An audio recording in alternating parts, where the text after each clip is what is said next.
साहेब की जय।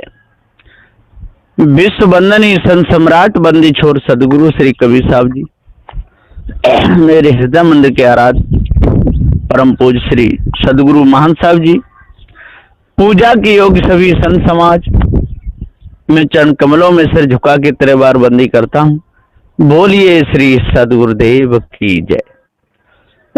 सदगुरु श्री कबीर साहब जी कहते हैं कि मनुष्य को अपना सुंदर जीवन बनाना चाहिए, लेकिन लोग सुंदर जीवन नहीं बनाते। सुंदर महंगी महंगी चीजें तो खा लेते हैं, 150, 300, 400 रुपया किलो का मांस खा जाएंगे, मछलियों को खाएंगे। एक तो एक बार कहता था कि आजकल मछलियों में बिल्कुल स्वाद नहीं है, जाने लोग कहां से ले आते हैं, कौन से ताल से लाते हैं, किसी गंदे संदे से ले आते हैं। ऐसी ऐसी बातें लोग करते हैं। भैया मछली चाहे सुंदर ताल की हो चाहे गंदे ताल की हो, मछली तो मछली है। मछलियों को खाना महापाप है, धर्म नहीं। एक बोलता था एक बार कि पहले बकरे की सब्जी में बहुत स्वाद आता था, आजकल कोई स्वाद ही नहीं आता। जाने लोग क्या खिलाते हैं। पहले के लोग चना खिलाते थे, मक्का खिलाते थे, तो बकरे के मांस में बहुत स्वाद था। और आजकल कुछ का कुछ खिला देते हैं तो मांस भी खराब हो गया, सारा मिर्च मसाला बेकार चला जाता है। अब बताइए, ये मानव हैं कि दानव हैं? कौन है? ये पशु हैं, पशु। सदगुरुदेव कहते हैं, अरे पशु लोगों, आप कहते हो हम मनुष्य हैं, आपके अंदर मानवता तो है ही नहीं, दानवता है। नशा करते हैं, शराब पीते हैं, यहां तक क्या कि छोटे छोटे बच्चों को भी पीना सिखा देते हैं। ठंडी के दिन में बच्चे के मुख में भी 2-4 ढक्कन डाल देते हैं शराब के, ठंडी नहीं लगेगी। बाजार में ले जाते हैं पिता अपने बेटा को और उसको अंडे खिला करके लाते हैं, आमलेट खिलाते हैं। कोई कहे भैया ऐसा क्यों कर रहे हो, इस बच्चे को क्यों सिखा रहे हो? कि नहीं, हम इसकी रक्षा कर रहे हैं, ठंडी में मर जाएगा। अंडा खाएगा तो नेकात गर्मी तो बनी रहेगी इसके शरीर में, तो ठीक रहेगा। तो बचपन में ही बेचारे की मन बुद्धि विकसित नहीं हो पाती, उससे पहले ही और उसको अंडा खाना सिखा देते हैं, मांस खाना सिखा देते हैं, शराब पीना सिखा देते हैं। ऐसी गति है संसार में, है ना। माता पिता अपने बच्चों के सामने गंदे संदे कर्म करते हैं। जब माता पिता बच्चे के सामने और उल्टे कर्म करेंगे, विषय वासना में फंसेंगे और बच्चे उनको देखेंगे, तो बच्चों का सुधार होगा कि बिगाड़ होगा? बच्चे भी बिगड़ जाते। माता पिता को बिल्कुल शर्म नहीं, दया न धर्म और हया न शर्म। छोटे छोटे बच्चे रहते हैं साथ में, उनके सामने ही और विषय भोगों में फंस जाते हैं, उल्टे कर्म करते हैं। बच्चे लोग सारे कौतुक को देखते रहते हैं। अब वो बच्चे बिगड़ेंगे कि बनेंगे? उनका जीवन बिगड़ जाता है। सदगुरु कहते हैं, भाइयों मानवता से रहना चाहिए, दानवता त्यागनी चाहिए, विचार से काम करना चाहिए। घर गृहस्थी में रहना है ठीक है, पर पर्दा का काम पर्दा में करना चाहिए, खुले का काम खुले में करना चाहिए, सत्संग बोध विचार में रहना चाहिए। जब बच्चों को स्वयं बिगाड़ोगे, मांस खिलाओगे, शराब पिलाओगे, उल्टे सीधे कर्म करोगे, वो आपका आदर करना बंद कर देंगे, आपके सामने लड़ना झगड़ना चालू कर देंगे। यहां तक क्या कि मारपीट भी कर सकते हैं, क्योंकि आपने उनमें संस्कार नहीं डाले। आप स्वयं बिगड़े रहे और बिगड़े हुए कर्तव्य को वो बच्चे देखते रहे और देख देख करके बिगड़ गए। अब यदि आप उनको आप शिक्षा दोगे, आप यदि उनको समझाओगे, तो वो कभी भी जीवन में आपकी बात को नहीं मानेंगे। साहब कह रहे हैं कि भैया अपने आप को जब तक नहीं जानोगे, जब तक बात संत गुरुजनों की नहीं मानोगे, तब तक आपका हृदय निर्मल कैसे होगा? और उल्टी सीधी बातों को और गाते लिखते पढ़ते रहते हो, है ना। लंका कांड को पढ़ते हो। हनुमान जी लंका में पहुंचे, बहुत लंबी उनकी पूंछ थी। लंका के लोगों ने उनको पकड़ लिया, पूंछ से बहुत से कपड़े बांध दिए, मिट्टी का तेल डालकर आग लगा दी। हनुमान जी लंका में भागे, सोने की लंका जलकर भस्म हो गई। अब ये उल्टी सीधी बातों को भौंकते रहते हैं, बकते रहते हैं, उल्टी सीधी बातें करते रहते हैं। कोई लंका सोने की जल के भस्म होगी? अभी भी देखो सोने को और डाल के देख लो अग्नि में, कभी भी सोना जलेगा नहीं। तो वो लंका कैसे जल गई? सोने की, बेकार की बात। और पूरी लंका जल गई, सोना पिघल के उनके ऊपर गिरा, तो लंका के लोग बचे कैसे? यदि लकड़ी का ही पूरा मकान हो और उसमें आग लग जाए तो पूरा तो नगर जल के भस्म हो जाएगा, रहने वाले भाग जाएंगे। ऐसा तो हो सकता है, और कुछ जल के उसमें मर भी जाएंगे। तो लंका पूरी जब सोने की थी तो जल के भस्म हो गई, तो फिर लंका कहां से आई? फिर रावण कहां रहा? ये सारी बेकार की बातें। भैया इन बेकार की बातों को, उल्लूपने की बातों को, कमरपने की बातों को छोड़ दो। सच्चे रूप में मनुष्य बनो, मानवता धारण करो, विचारमान बनो। कुंभकर्ण की मोछें बहुत लंबी थी। जब वो अपनी मोछों को खड़ा करता था तो एक मोछ पाताल से, एक मोछ आकाश से लग जाती थी। अब ये कितना बड़ा भ्रम है, कितना बड़ा धोखा है। उसके शरीर की नाप तौल भी बहुत बताई है। और जब तक हम इन्हीं बेवकूफी की बातों पर ध्यान देते रहेंगे, विवेक विचार से काम नहीं लेंगे, पारखी संतों का संग नहीं करेंगे, तब तक हमारे अंदर विवेक की जागृति नहीं होगी। हमारे अंदर भरम भूल कल्पना ही रहेगी। हम चक्कर लगाते डोलते रहेंगे, कहीं काशी, मथुरा, हरिद्वार, नंदगाम, बरसाने डोलते रहते, और पंडित पुजारियों के चक्कर में फंस करके हम अपना हाल बेहाल कर लेते। सारे संसार में ऐसा ही हो रहा है। जीवन गुजर जाता है, निकल जाता है, भ्रांति खत्म नहीं हो पाती, भूल में सारा जीवन जाता है। लोग गाते रहते हैं, दूसरों को भरमाते रहते हैं, लेकिन स्वयं नहीं जगना चाहते और दूसरों को जगाने की कोशिश करते हैं। स्वयं नहीं सुधरना चाहते, दूसरों को सुधारने की कोशिश करते हैं। माता पिता की बात स्वयं नहीं मानते और बाहर जाकर के गुरु बना लेते हैं। और जहाँ सत्संग होता है वह माँ के लेकर के इतने बोलते हैं, माता पिता की सेवा करो, ये करो, वो करो, ये करो, वो करो। अरे भैया, गाल बजाने से क्या होता है? गाल कितने भी बजाते रहो, भाषण कितने भी देते रहो, इससे कुछ भी होने वाला नहीं।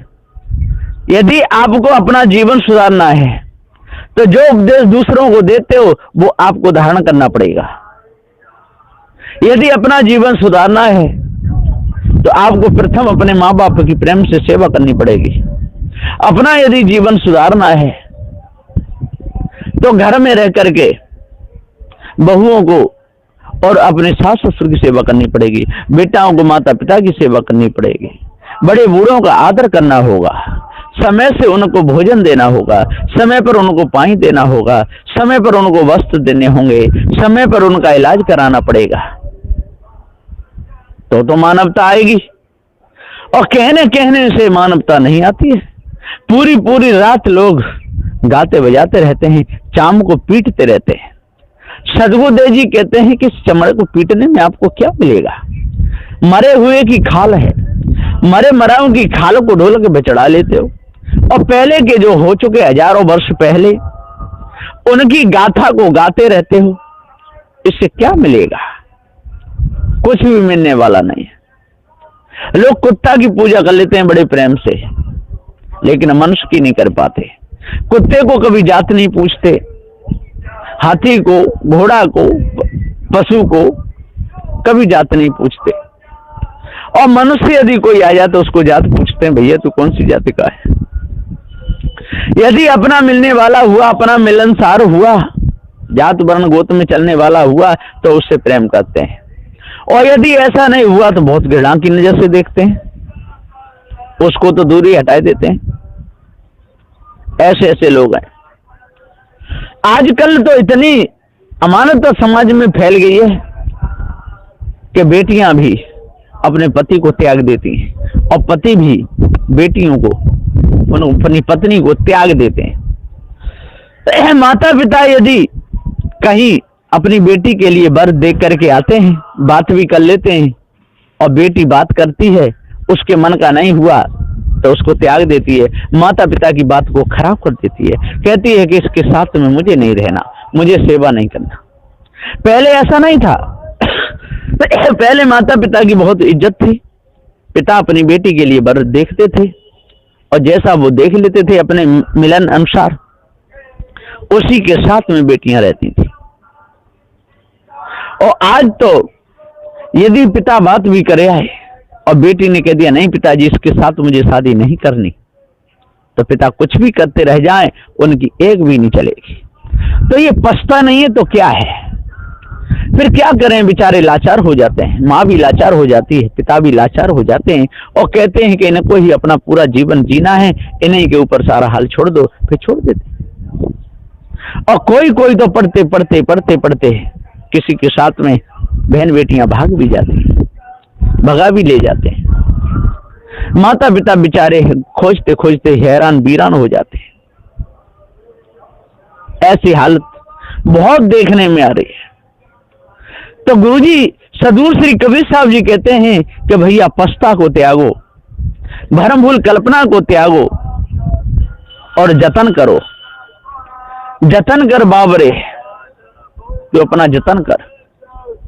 अपना जतन नहीं करेगा तो तेरे साथ में कुछ जाएगा नहीं और अंत समय पे तेरे को दुखों का सामना करना पड़ेगा।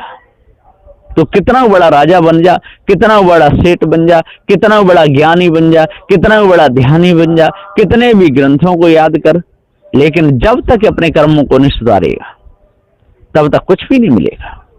आजकल लोग साधु वेश धारण कर लेते हैं, लंबी लंबी दाढ़ियां भी रखा लेते हैं, लेकिन घर कुनबा से उनका मोह नहीं टूटता।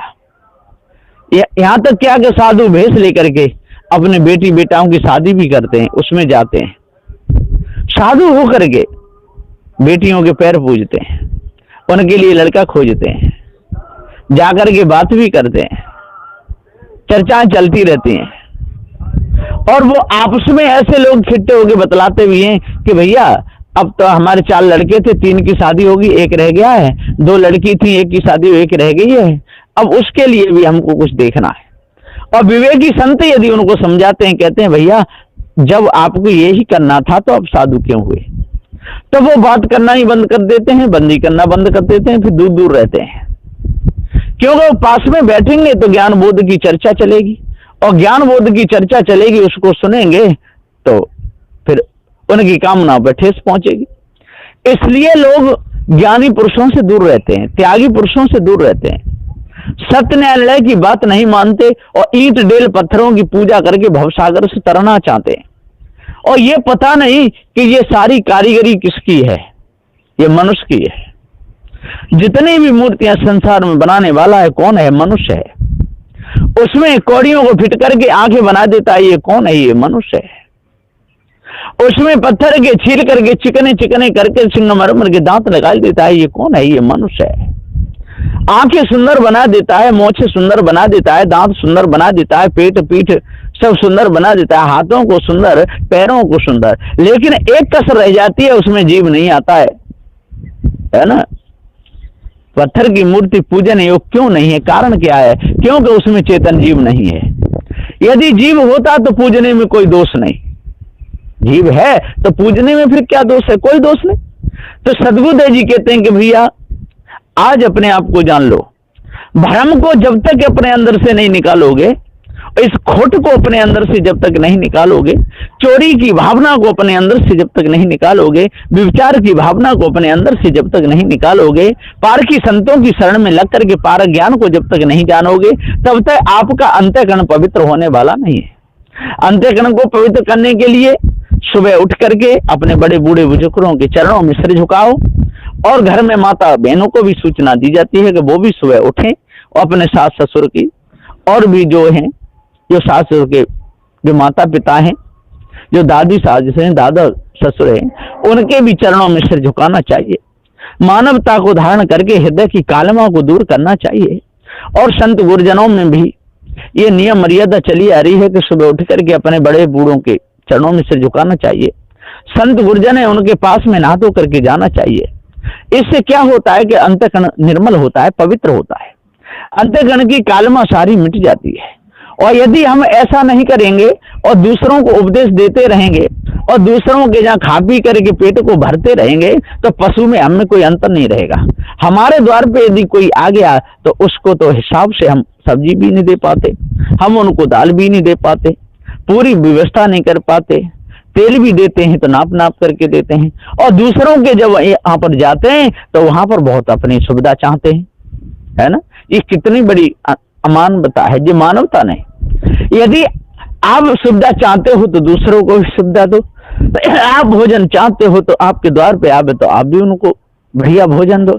आप यदि कपड़े चाहते हो तो आपके द्वार पे आवे तो उसका भी आदर सत्कार करो। जब आप दूसरों का आदर करोगे तो आपका भी आदर होगा। आप मानवता से रहोगे, आपके शरण में कोई आएगा तो वो भी मानवता सीख जाएगा।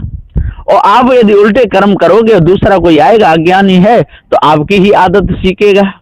यदि आप दूसरों के जहाँ जा करके और चीज मांगोगे, लूट लूट के खाओगे, तो आपके साथ में रहने वालों की भी वैसी आदत हो जाएगी। कोई कोई लोग तो कहीं जाते हैं और रसोई में यदि कोई सलाद ना हो तो जा करके कहते हैं भैया ये चीज ले आना, वो चीज ले आना, ये चीज ले आना। अरे दाल है रसोई में, सब्जी है, आटा है, फिर जरूरत काहे की पड़ गई। हाँ, वो चाहेगा तो जो अपने विचार से जो भी लावे वो विषय उसका रहा, वो विषय आपका नहीं। इसलिए ईश्वर परमात्मा देवी देवता ये कोई होते नहीं। तंत्र मंत्र जादू टोना में कभी फंसना नहीं, और मांस मछलियों को कभी खाना नहीं, शराब कभी पीना नहीं। मानवता को धारण करना, दानवता को अपने अंदर से निकाल देना, आपका अंतःकरण शुद्ध पवित्र हो जाएगा।